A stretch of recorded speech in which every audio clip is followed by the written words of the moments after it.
My name is Aino Corry and I'm an agile coach. I facilitate a lot of retrospectives and I talk with a lot of people about retrospectives, and I know that a lot of them are a waste of time. But why are they actually a waste of time? I have 12 steps to better retrospectives that I want to share with you.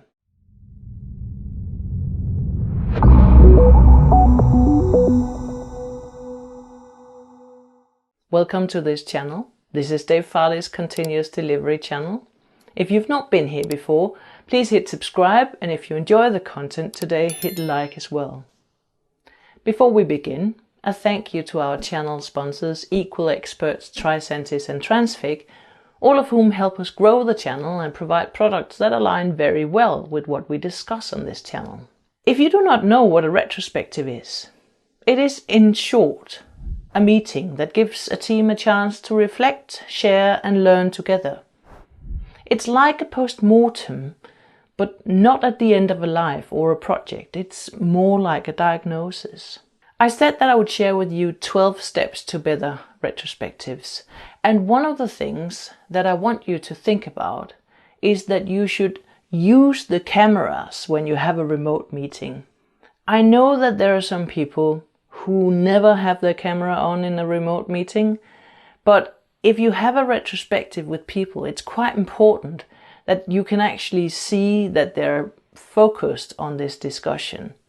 A retrospective is time a team sets aside to learn together, to share together, to discuss things that sometimes are painful. So it's important to see how people react to things in the camera. Obviously, if people don't have the technological bandwidth to use a camera for your meeting, you might have to find a better way of video communicating, or perhaps you will allow them not to be on camera, but at least have a discussion about why it's important. So when you have a remote retrospective or any meeting, put on the camera. You might even say that people should be unmuted all the time, because then you can hear the small reactions, you can hear the laughs, you can hear the snorts, you can have a conversation. The second thing is, don't allow the loudmouths to take the floor. So people can be divided on a spectrum of active thinkers to reflective thinkers, and people who are reflective thinkers need a little bit of time to think about things before they start talking. But at the other end of the spectrum, the loudmouths need to talk in order to think. You probably know some people where you can tell that they haven't thought before they are talking because they need to talk to think.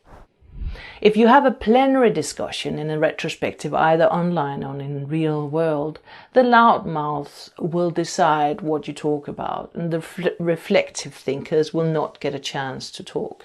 So if you have a loudmouth, what you should do is you should stop having the plenary discussions, break the teams down into breakout rooms, or perhaps let them talk two and two, in order for the loudmouth only to contaminate a little part of the people in the team. Don't use plenary discussions if you have a loudmouth. A third thing I want to talk about is consider other ways of making decisions than democracy. It is very typical in a retrospective that you use the dot voting to decide which of the problems you should actually spend time talking about, or to decide what you should take away as action points when you decide on something that is a good change or a good experiment. But the problem here is that with democracy, you get a very happy majority, but maybe a very unhappy minority.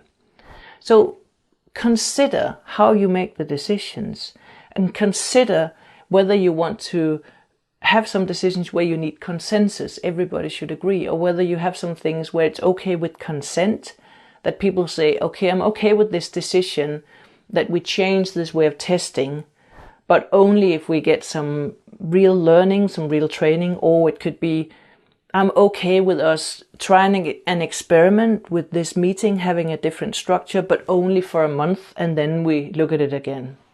So consent can sometimes help people who are in the minority and whose first choices were not made to become a little bit more happy. The next thing is focus on the causes, not on the symptoms. It is very typical, unfortunately, that people want to make a very quick retrospective, that they just focus on the symptoms. So they ask, for instance, what should we start doing? What should we stop doing? What should we continue doing? And then they say, great, we should start doing more pair programming, or we should stop ignoring the pull requests.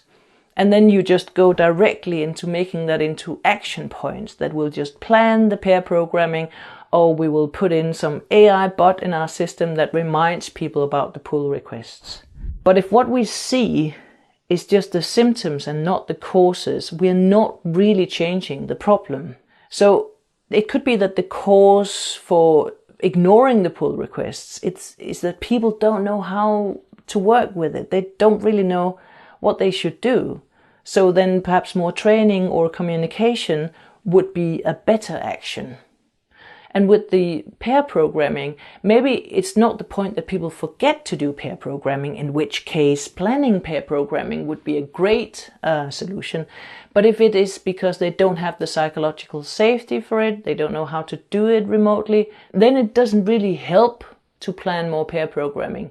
It actually does the opposite. It's a bit like when you have, for instance, skin cancer. Instead of putting a band-aid on it so that you can't see it, removing the symptom, you need to look at the cause, because otherwise the symptoms will pop up other places. I unfortunately see a lot of retrospectives that become a waste of time because people discuss the symptoms and don't spend time on cause analysis to figure out what actually caused these problems. The next thing that I see often is that people spend a lot of time in retrospectives discussing things that they cannot change. And I know that a retrospective is a place to reflect and share, and it can be good to vent about everything that you're irritated about, but don't spend an hour every other week discussing things that you cannot change. As a rule of thumb, I say a retrospective should be 90 minutes every other week.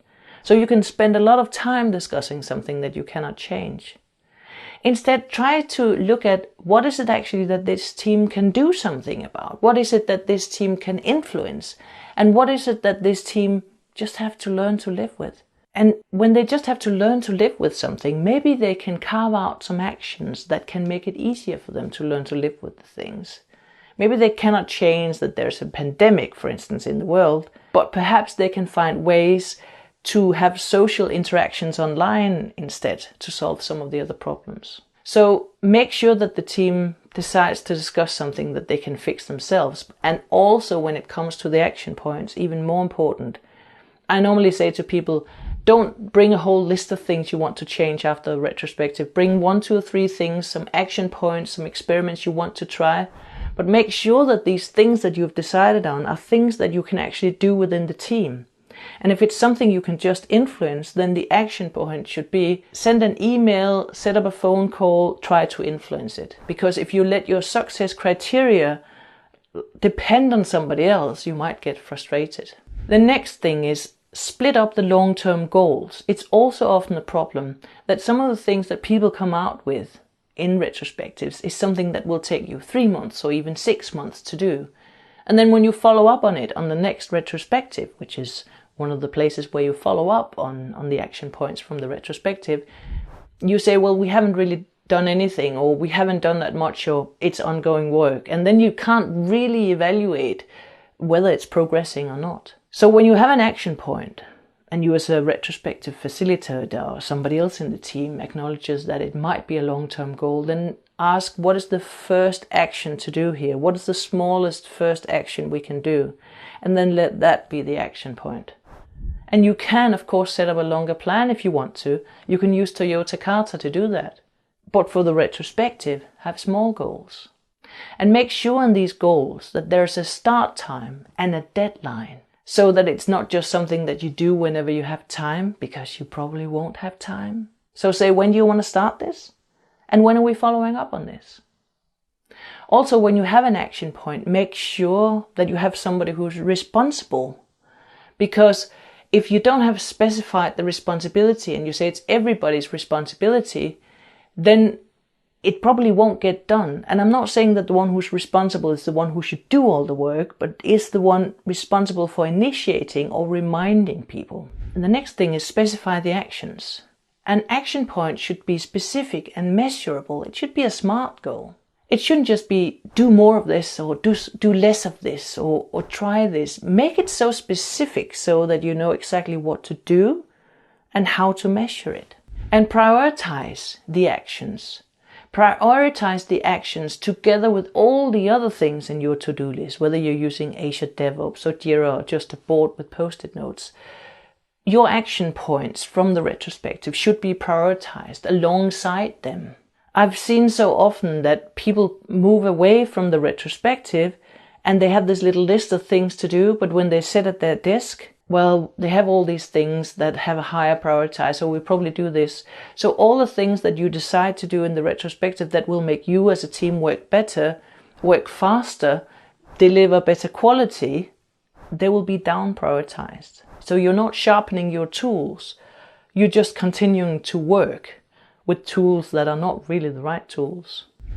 Do not hide the action points. Also something I see very often is that people have some sort of user story or a task that says retrospective action points. And inside they have a list of all the action points from the last 10 retrospectives. And when I open this, I see 44 retrospective action points. And I say to people, when are you going to do this? Oh, when we have time. But if you don't see them, if they're not prioritized, you forget about them.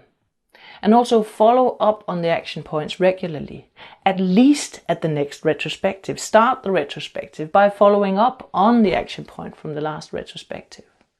But you can also follow up on it regularly during the weeks, perhaps every Wednesday, perhaps at the refinement. Just find ways to follow up on them so that people don't forget them. If they were important enough to become action points at the retrospective, you should probably try and do it. Try to improve your work. So to summarize, use the cameras to have a genuine conversation. Don't allow the loudmouths to take the floor. Drop the plenary discussion so that everybody can be there. Consider other ways of making decisions than democracy. Think about consensus, consent. Focus on causes, not on symptoms. Spend the extra time to make cause analysis. Make sure to decide on something that the team can fix themselves instead of complaining every time about something that they cannot influence. Split up the long-term goals into smaller action points. Make sure there's a start time and a deadline for each action point. Make sure that there's not a shared responsibility. Make sure one person is responsible, and it shouldn't be the Scrum Master every time. Specify the actions so that they can be measured and evaluated. Prioritize the actions alongside with all the other things you have in your to-do list. Do not hide the action points in one story and follow up on them regularly. Now you can walk the 12 steps to better retrospectives. Start your journey by reflecting on how many of these you already do right. Thank you for watching. I'll be back next month with more about teams, meetings, decisions, learning, or communication.